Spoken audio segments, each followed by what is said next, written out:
Je m'appelle Alia Landou. Bienvenue dans mon monde. Je vous invite à embarquer dans mon univers.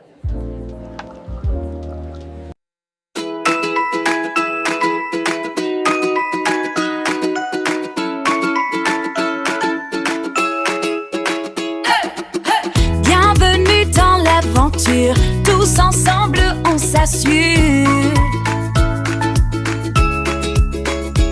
C'est parti, on rallume les étoiles, chaque épisode nous embarque sans escale. Risques et surprise, joie à chaque instant, le show est lancé, bougeons en chantant.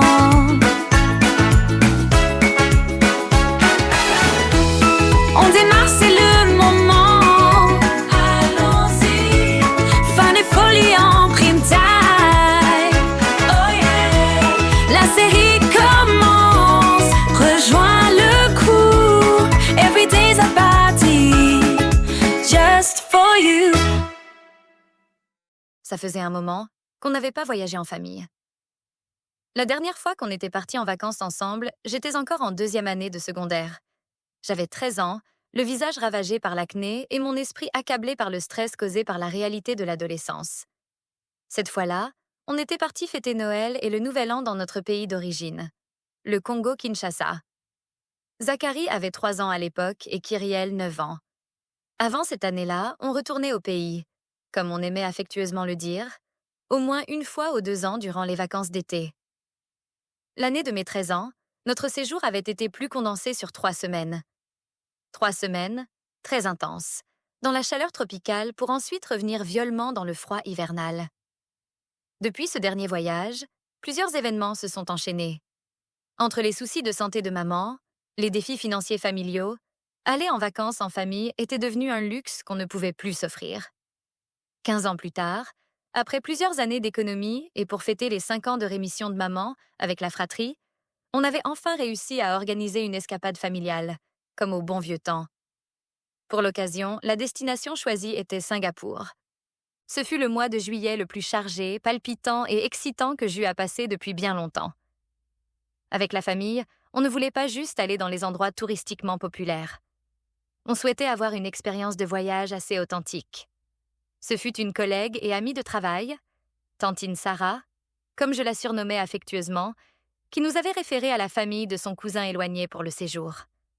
La famille Fung proposait de louer quelques chambres par Airbnb et pour quelques sous de plus de mettre à notre disposition, certains membres de leur famille, comme guide touristique pour nos vacances.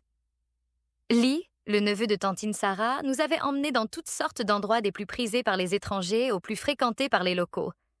La cuisine de rue restait ma découverte favorite. De toute ma vie, je n'aurais jamais cru que des nouilles pouvaient remonter dans mon estime au point de venir challenger mon amour pour les bananes plantains. C'était notre dernière soirée avant notre départ le lendemain. Lee, Kyriel, ma petite sœur et moi-même étions dans le Cloud Forest. On désirait immortaliser nos derniers moments en prenant toutes sortes de photos autour des jets d'eau, des arrangements de plantes et des statues tout aussi impressionnantes les unes que les autres. Occasion d'alimenter une dernière fois nos pages sur nos réseaux sociaux, mais surtout d'immortaliser une fois pour toutes ce mois de juillet qui avait été tout simplement magique. Cette sortie, et surtout ce voyage, avait permis à Kyriel et à moi de reconnecter. Nous avons toujours été assez fusionnels, mais ces derniers mois, avec la préparation de son examen du barreau et le stress que moi, pour ma part, je recevais au boulot, nous avaient un peu séparés. Quel moment agréable ce fut de se retrouver et de parler aussi simplement de tout et de rien. Lee nous avait sorti le grand jeu. Il avait organisé une promenade dans le Cloud Forest autour des sculptures datant de quelques milliers d'années et des œuvres d'art contemporaines. La particularité de ces œuvres, c'est qu'elles savaient s'intégrer à l'architecture végétale luxuriante et pleine de créativité des lieux. Après s'être baladé à travers le parc, en empruntant les différents parcours montagneux, tout en admirant la vue à couper le souffle à travers le dôme vitreux, on atterrit dans l'espace galerie du parc. Un artiste en vogue exposait ses œuvres qui mêlaient à la fois la beauté, la vivacité et l'intensité que pouvaient inspirer les chutes d'eau. Une expérience sensorielle juste hors du commun. Moi qui n'étais pas le style de nana à avoir la fibre artistique, ce spectacle avait réussi à remettre en question mes goûts et mes loisirs. pas au point de me mettre à gambader à travers toutes les expositions à la recherche du dernier Picasso, mais au point d'être assez ouverte pour y aller faire un tour de temps en temps. Ce qui n'arrivait, pour le coup, jamais. Pendant qu'on admirait les sculptures tout aussi époustouflantes les unes après les autres, Lee, pris d'une envie pressante, nous laissa précipitamment devant les œuvres flamboyantes, avant de se diriger vers les toilettes publiques. Durant l'absence de Lee, on continua avec Kyriel à visiter la galerie. Après un moment à contempler des faisceaux lumineux, on décida d'aller se rafraîchir dans un des restaurants de la place. Un texto avait été envoyé à Lee pour lui indiquer où il fallait qu'il nous rejoigne. J'étais assise à une table, sirotant un verre de jus exotique, pendant que Kiki finissait de prendre sa commande. Ça faisait déjà maintenant plusieurs minutes que notre charmant guide touristique avait disparu. J'en arrivais à me demander si ce n'était pas le numéro 2 qui le retenait fermement en otage au petit coin. De plus, il se faisait de plus en plus tard alors qu'on devait être prêt à prendre la route pour l'aéroport dès 5 heures tapantes le lendemain matin. J'étais encore aux aguets, mes yeux pointant vers le chemin menant vers la galerie, lorsque j'entendis ma petite sœur émettre un cri perçant. Un groupe de jeunes garçons, qui semblaient être des locaux, qui attendaient sur la file d'attente, venèrent de la cogner. Dans la bousculade, Kyriel avait perdu l'équilibre renversant l'écran de son téléphone face contre terre. Le résultat, un écran brisé et une litanie de cris aigus s'émanant de la gorge de Kiki. Qu'est-ce qui s'est passé? Je venais de me rapprocher pour essayer de calmer la situation. Les hurlements de Kyriel attiraient trop d'attention sur nous. J'étais en train de me prendre en photo en attendant mon drink, et ce gros fatigant m'a bousculé brusquement vers le côté.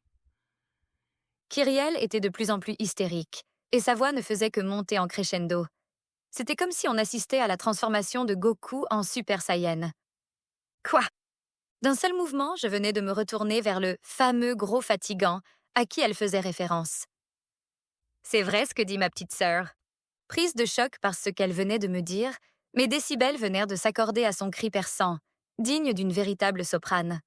Un vrai spectacle d'opéra.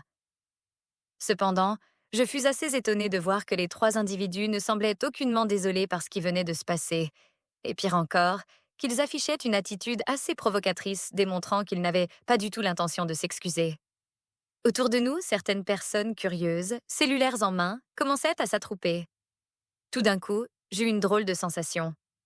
Lee n'était toujours pas de retour et on était, moi et ma sœur, 2 étrangères dans un pays dont on connaissait à peine, prises dans un malentendu avec des locaux qui tendaient à finir en bagarre sur les réseaux sociaux. Franchement, Lee avait choisi le bon moment pour avoir la diarrhée. D'abord, mon nom, c'est Peter. Et ça fait un moment qu'on attend, et elle est juste là en train de prendre des photos. C'était le fameux gros fatigant, un des garçons dont le visage était sauvagement attaqué par l'acné, qui nous avait répondu dans un anglais approximatif. Un autre garçon costaud, court de taille, taillé comme une armoire à glace, cheveux courts, avec un air menaçant, ajouta aussi quelque chose dans une des langues locales. À son ton, je compris que ce qu'il venait de dire n'avait rien de bien poétique. Sentant que la situation allait escalader assez rapidement, je préférais faire profil bas en tirant ma petite sœur en arrière. Ce n'était ni le lieu, ni le moment de sortir mes tactiques de combat wakandiennes. Laisse faire, Kiki. Ces insignifiants n'en valent pas la peine. On va réparer ton écran de retour à la maison. Dans un effort presque surhumain, elle accepta de me suivre en s'assurant de leur lancer le regard le plus assassin qu'elle pouvait faire. Ouais, c'est ça. Retournez dans votre jungle manger des bananes. Le plus élancé et squelettique de la bande, devinai-je à cause de la fluidité de sa prononciation, venait de s'exprimer lorsqu'on s'éloignait. Notre réaction fut automatique. On passe toutes les deux en mode Super Saiyan, pleine puissance, doublée de l'esprit guerrier de Wakanda. Ma sœur et moi firent aussitôt volte-face, prêtes à s'élancer dans un couplet d'insultes dans toutes les langues qu'on connaissait. Une chose était sûre, ça allait péter. On avait à peine commencé avec la première injure que l'on fut interrompu par un cri sourd. Le garçon qui venait de nous insulter gémissait de douleur. On échangea un regard avec ma sœur. Ma mère nous avait toujours demandé de faire attention aux mauvaises paroles que l'on pouvait prononcer contre les gens, car elles pouvaient faire plus mal qu'un coup de poing sur la figure. On ne se serait jamais douté que nos insultes auraient un effet immédiat sur le petit fouteur de troubles. Sa réaction nous prit de court et nous laissa perplexes. L'agitation soudaine et les cris surpris de la foule nous alertèrent de l'intervention d'une énième personne. On sut plus tard que cette personne s'avérait être un jeune homme qui avait donné un coup à garçon insolent, ce qui l'avait envoyé face contre terre. Ce qui s'ensuivit était digne d'un drama coréen, mais sans l'accessibilité des sous-titres. Les 3 lascars, sur le choc, voulurent répliquer contre celui qu'on finira par appeler Superman, avec ma sœur. Ils se mirent à échanger dans leur langue pendant quelques minutes. Lia, tu ne penses pas qu'on devrait t'en profiter pour filer à l'anglaise? Kyriel n'avait pas tort. C'était vraiment le bon moment pour prendre la poudre d'escampette, mais ma curiosité légendaire me poussait totalement à faire le contraire. Je voulais savoir ce que Superman allait faire. Juste une minute. De toute façon, Lee semble sérieusement occupé aux toilettes. Superman avait la parole. Derrière lui, un homme à la carrure très athlétique, assez imposante, lunettes noires, haut et pantalon noir, l'avait rejoint. Ça devenait intéressant. Superman semblait avoir des bons amis, et à l'allure du bonhomme, il semblait sortir tout droit d'un bureau de la CIA. Lorsque les 3 jeunes aperçurent « Homme en noir », ils reculèrent légèrement. Ironiquement, j'avais plus l'impression qu'ils avaient peur de ce que Superman était en train de leur dire que de l'apparition d'Homme en noir. Finalement, ils exécutèrent une courbette timide avant de se retourner vers nous pour s'excuser de leur comportement et de s'enfuir en courant. Ma sœur et moi échangèrent de nouveau un regard surpris. « Oh mon Dieu, on a eu chaud !» m'exclamai-je dans un souffle. « Chaud de chez chaud !» me répondit-elle. On allait nous botter les fesses à la Bruce Lee ici avec nos insultes à 2 balles. On éclata de rire soulagé de l'intervention de Superman. Celui-ci s'approcha de nous pendant que la foule se dispersait. D'autres curieux étaient restés, déterminés de voir la fin de l'histoire, cellulaire en main. Désolé pour tout ça. J'espère que vous ne garderez pas une mauvaise image de Singapour. Le fameux Superman était un jeune adulte, probablement d'une 30aine d'années. Il avait air élégant et distingué. Les vêtements qu'il portait étaient sobres, mais respiraient le luxe. Ses traits trahissaient ses origines asiatiques. Cependant, à son allure et à son accent, il donnait l'impression de vivre ailleurs. Mais je n'avais aucun moyen de confirmer mes soupçons. Ce qui était au moins certain, c'était qu'il avait l'air d'être connecté, connu et respecté des locaux. Parmi les curieux qui ne voulèrent manquer aucune seconde de notre échange, je pus constater que certaines personnes semblaient reconnaître notre héros du jour. Ils le pointèrent du doigt ou encore étaient figés dans une expression de surprise muette. On aurait dit que des paparazzis allaient tout d'un coup sortir des bosquets et se mettre à nous photographier agressivement. Non, pas du tout. On a vraiment aimé Singapour et ce n'est pas cet incident isolé qui va nous faire changer d'avis. Et merci beaucoup pour votre intervention. C'est super apprécié. Répliquai-je en souriant et en prenant mon ton digne d'une aristocrate anglaise. Il n'y a vraiment pas de quoi. J'ai vu tout ce qui s'est passé et je suis vraiment désolé. C'était juste des ignorants.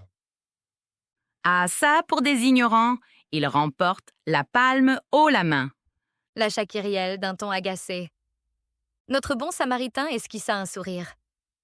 Au regard qu'il venait de lui lancer, je compris qu'il ne semblait pas indifférent au charme de Kiki. Je ne pus m'empêcher de sourire. Ma petite sœur était une jolie fille qui faisait souvent tomber le sexe opposé dans ses filets. Lee pouvait en témoigner, lui qui était devenu sa nouvelle victime durant notre séjour. Il était en pamoison devant elle, mais son caractère timide et respectueux l'empêchait de faire plus que de rester en admiration silencieuse pendant quelques secondes à chaque fois que Kyriel lui décochait un sourire. Avec Zachary, on avait fini par parier le nombre de fois que Lee aurait cette expression béate par jour. Le score le plus élevé avait atteint 60. J'en ris encore en y repensant. Bon, je vais devoir vous laisser. J'espère que vous n'êtes pas seul pour rentrer. Comme par magie, Lee apparut à l'horizon. On aurait dit qu'il attendait cette phrase pour finalement entrer en scène. Son air niais laissa place rapidement à un air plus intrigué lorsqu'il remarqua qu'on était avec d'autres personnes. Il pressa alors le pas. « On n'est pas seul, mais avec un ami de la famille. Il est juste derrière. » Arrivé à notre niveau, Lee, le rescapé des toilettes, salua solennellement nos 2 interlocuteurs, avant de nous jeter un regard interrogateur. « Parfait. On va vous laisser. Soyez prudents. » Il prononça sa dernière phrase en toisant sévèrement Lee du regard, un peu comme s'il le reprochait tout ce qui venait de nous arriver. Le pauvre Lee, tout décontenancé, répondit en hochant la tête d'un air hagard. Puis, Superman, et Homme en noir disparurent dans la foule. Sur le chemin de retour, on prit le temps de raconter à Lee ce qui s'était passé durant son absence. Il en fut profondément désolé. Il nous expliqua que la ligne des toilettes était longue et que c'est pour ça que ça lui avait pris autant de temps. On lui accorda le bénéfice du doute, même si on était presque sûr que la chikwangé que maman avait préparée ce midi et qu'il avait mangée pour la première fois de sa vie avait dû lui faire sa fête. Le lendemain matin, à 7h30, mes 2 parents, ma petite sœur Kyrielle, mon petit frère Zachary et moi-même, nous trouvâmes tous dans la salle d'attente, à moitié endormis, lorsque je reçus un texte de Lee sur mon téléphone. Un lien y était attaché avec le message suivant. Je me disais bien qu'il me disait quelque chose. C'est le fils de Ji Jong de Jong et Hwang Industries. En cliquant sur le lien de l'article, la page s'ouvrit sur une image qui ressemblait à une photo de famille digne de gros shootings hollywoodiens. 6 personnes faisaient la pose. Parmi elles, je reconnaissais notre super-héros d'hier. Son costume et sa cravate bleu marine lui donnaient un air plus intimidant. Au-dessus de la photo, le titre en gras qui s'affichait en anglais était le suivant.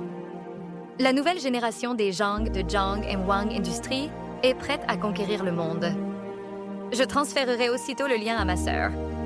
Après tout, ce n'est pas tous les jours qu'on a droit à un sauvetage VIP